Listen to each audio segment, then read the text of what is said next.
৭৭তম প্রজাতন্ত্র দিবস উপলক্ষে সোমবার সচিবালয়ে পতাকা উত্তোলন করেন বিদ্যুৎ মন্ত্রী রতনলাল নাথ। এদিন তিনি রাজ্যের সমস্ত মানুষের প্রতি আন্তরিক শুভেচ্ছা ও অভিনন্দন জানিয়েছেন। পাশাপাশি মহান প্রজাতন্ত্র দিবসের পবিত্র প্রভাতে গান্ধীঘাটের গান্ধীবেদিতে পুষ্পস্তবক অর্পণের মাধ্যমে জাতির পিতা মহাত্মা গান্ধীর প্রতি বিনম্র শ্রদ্ধা নিবেদন করেন তিনি। তারপর তিনি লিচুবাগানস্থিত এলবার্ট এক্কা পার্কের শহীদ স্মৃতিসৌধে বিনম্র শ্রদ্ধাঞ্জলি নিবেদন করেন। বিদ্যুৎ মন্ত্রী বলেন, যাদের বীরত্ব, ত্যাগ ও আত্মবলিদানের বিনিময়ে দেশের স্বাধীনতা আজও সুরক্ষিত, সেই সকল বীর সেনানী ও শহীদদের প্রতি গভীর শ্রদ্ধা ও শতকোটি প্রণাম নিবেদন করা হয়।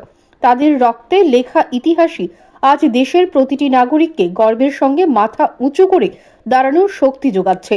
তার কথায় দেশের স্বাধীনতা, গণতন্ত্র ও সংবিধানের আদর্শে যার সমগ্র জীবন উৎসর্গিত মহাত্মা গান্ধীর দেখানো অহিংসা ও নৈতিকতার পথ আজও জাতির বিবেককে আলোকিত করে চলেছে।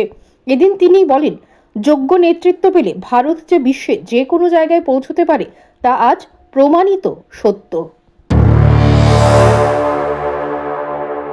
প্রথমেই জানাচ্ছি সারা দেশের মানুষকে, সারা রাজ্যের মানুষকে 26শে জানুয়ারি সাধারণতন্ত্র দিবস।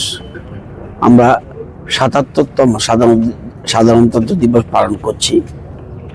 এই দিনটি আমাদের কাছে অত্যন্ত গুরুত্বপূর্ণ। যদিও ভারত স্বাধীন হয়েছে 15 আগস্ট, কিন্তু জনগণের সরকারের যে মূল জিনিস সাধারণতন্ত্র, যাকে আমরা প্রজাতন্ত্র বলি, এই দিনটিতে অর্থাৎ সকলের সমান অধিকার, এটাকে সামনে রেখেই সাধারণতন্ত্র দিবসগুলি আমরা পালন করছি। আজকে বিশ্বে আমরা ৪র্থতম অর্থনৈতিক শক্তি। আমরা প্রমাণ করে দিয়েছি যোগ্য নেতৃত্ব পেলে ভারত যে কোনো জায়গায় পৌঁছতে পারে, এটা আজকে প্রমাণিত সত্য।